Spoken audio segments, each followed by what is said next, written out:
home of the Trojans and located in beautiful central Oahu. This year, 2023, marks our school's 50th anniversary.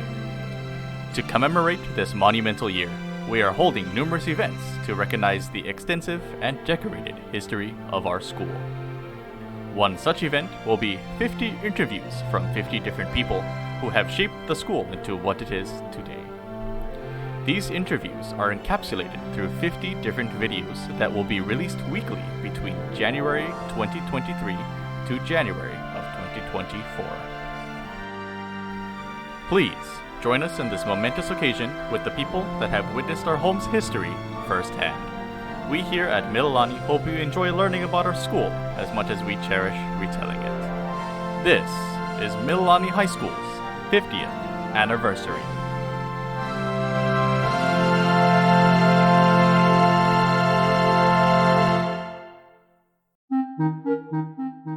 Today's interview is with Dave Vinton, a longtime sportscaster. He tells us how a career at KGMB and OC16 starts with a great high school education.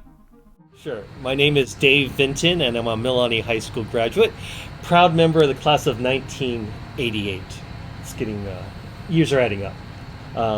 I'll take you back to when I kind of got into the Mililani track heading into 7th grade when people in Mililani went to Wheeler for intermediate school. And that's where I met Fred and people, a lot of my classmates that I still run into or talk to this day, which is kind of crazy. So we went from Wheeler, 7th, 8th grade, and it tracks here to Mililani High School. We entered in, I guess it was the 84, 85 was our freshman year, 85 being the graduating class for that year, and then it kind of just sped by from there. I mean, it's crazy how fast it goes.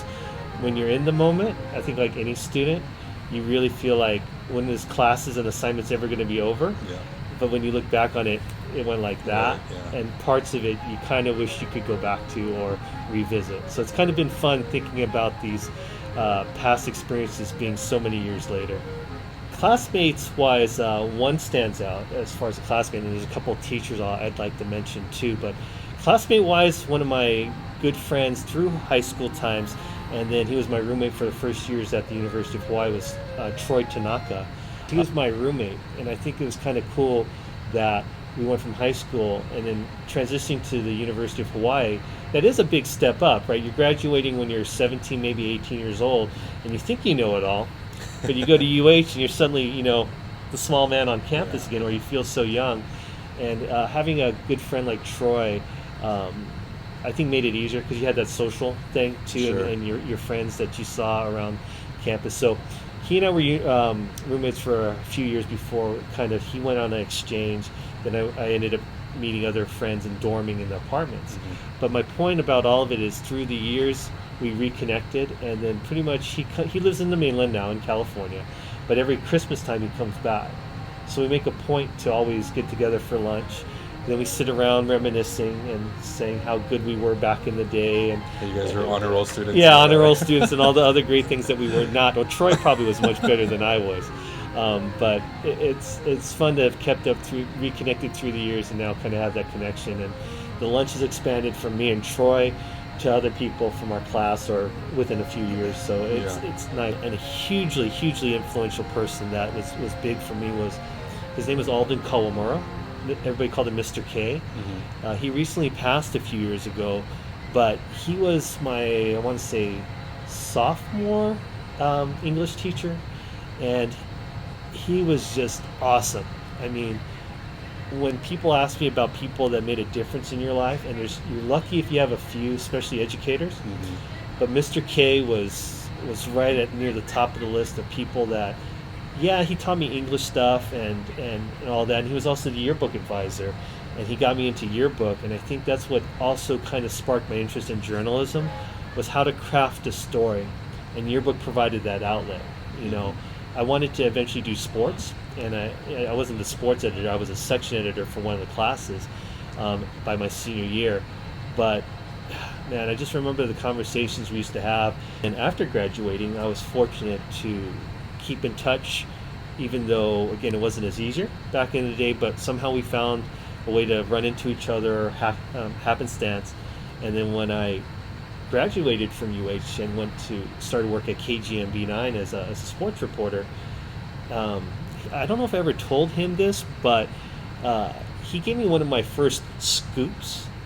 So I graduated in the summer of '93 from UH, and I rolled right into, luckily, a job at KGMB. And that's when KGMB used to be on Mililani Boulevard, for people that don't know that.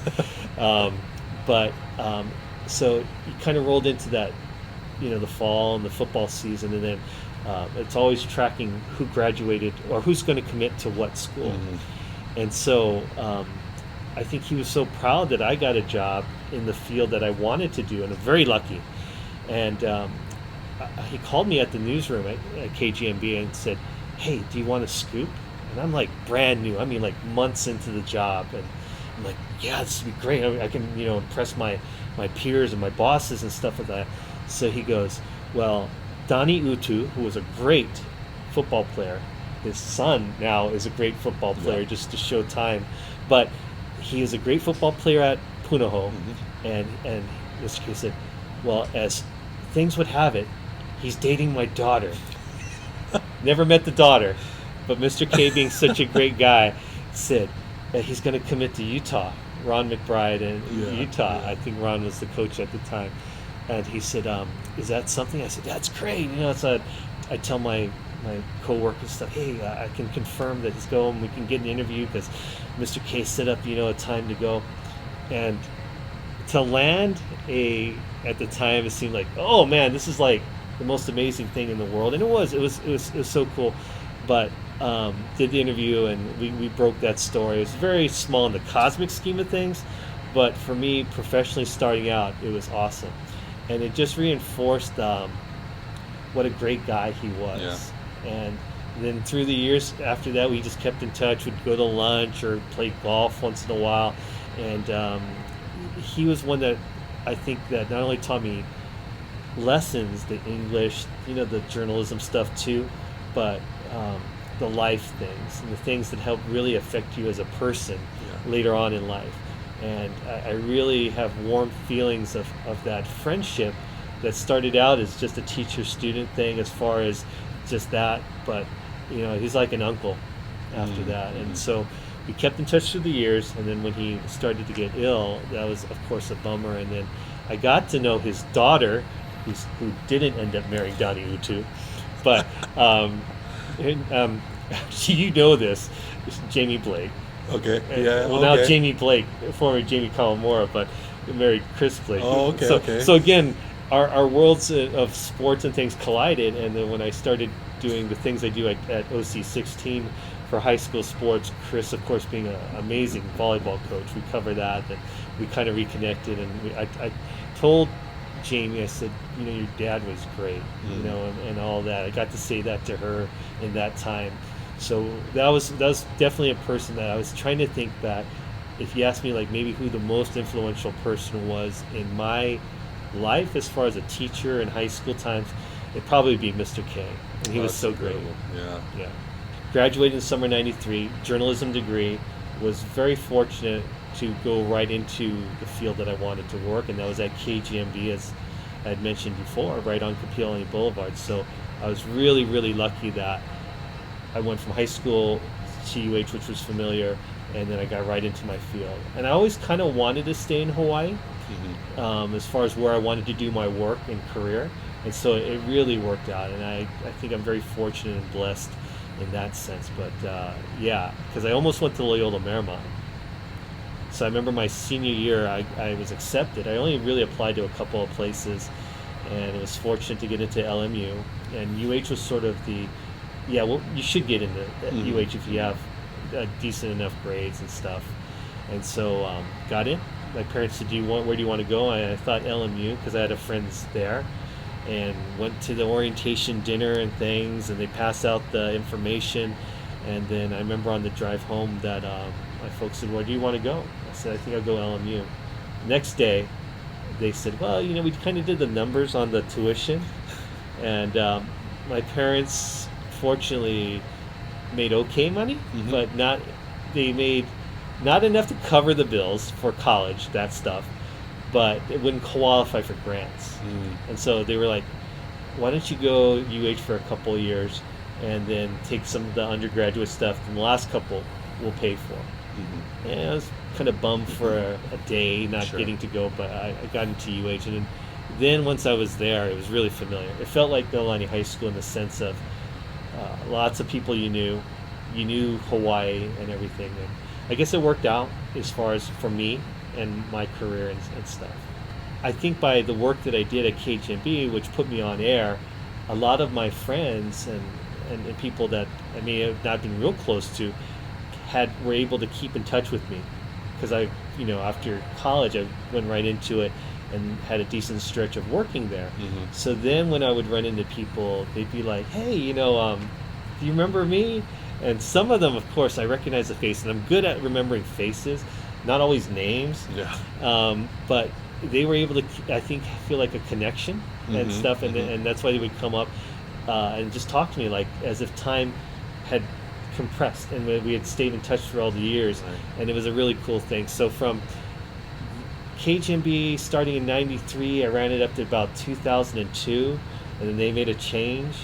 And so after 2002, I did freelance work around here, and that led me to OC16. And at the time, Mitzi Lejano was running it, and Mitzi's kids all came through Mililani High School. So I went from KGMB to OC16, and that was just awesome because it was different. It was not the journalism stories of KGMB and a newsroom and a TV station, but we put on the live high school events. You know this and everything. And I think that's where I really found my second part of my career, is doing the broadcasting stuff.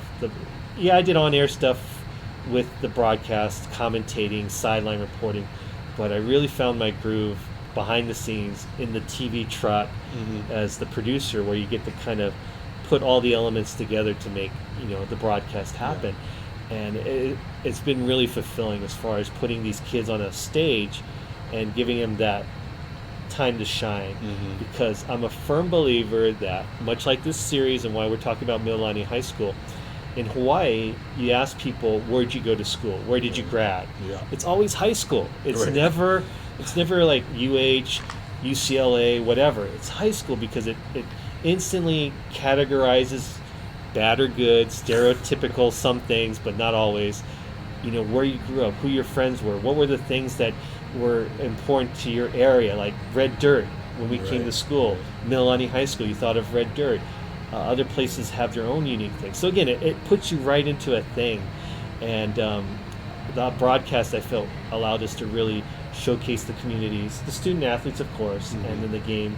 Wins and losses at the time seemed to matter, but probably more the experience. So it was really, really awesome getting to do it.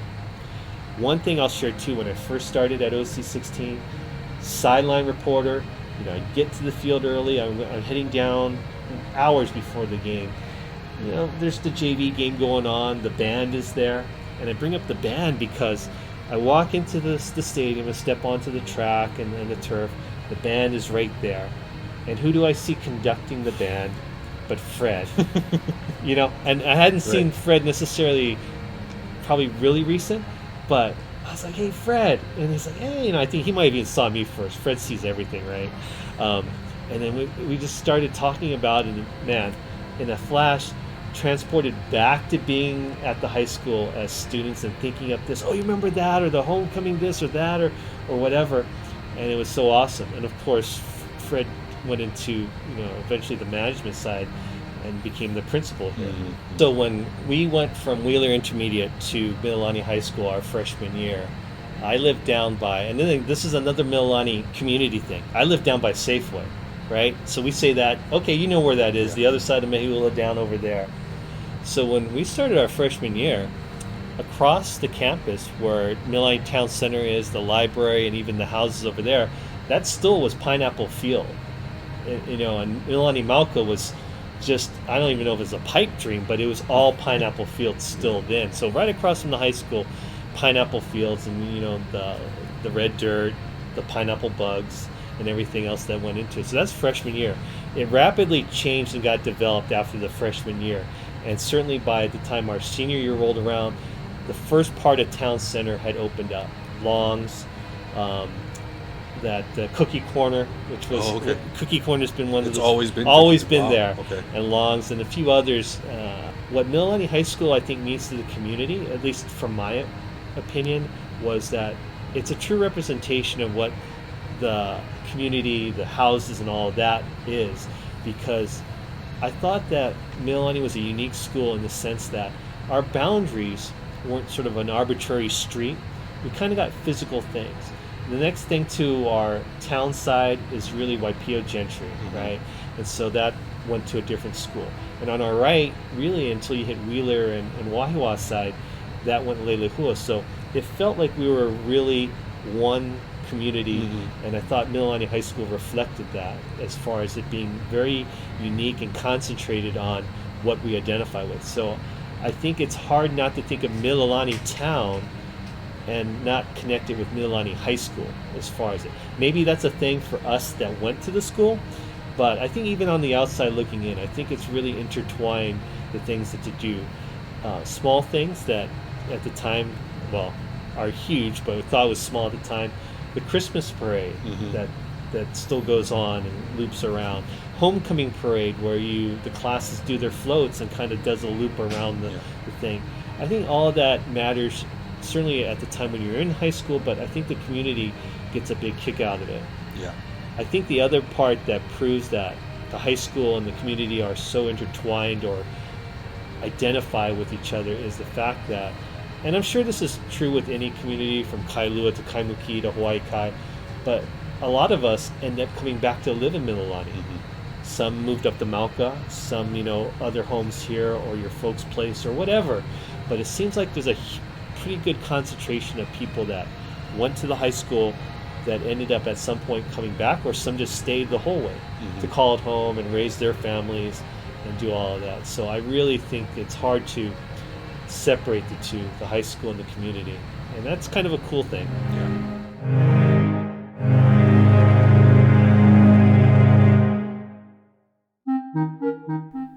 If you would like to attend our 50th Anniversary Gala, or if you want more information about our 50th anniversary, please visit the websites linked in the description below. To keep up with our weekly interviews, please subscribe and/or check out our 50th Anniversary playlist.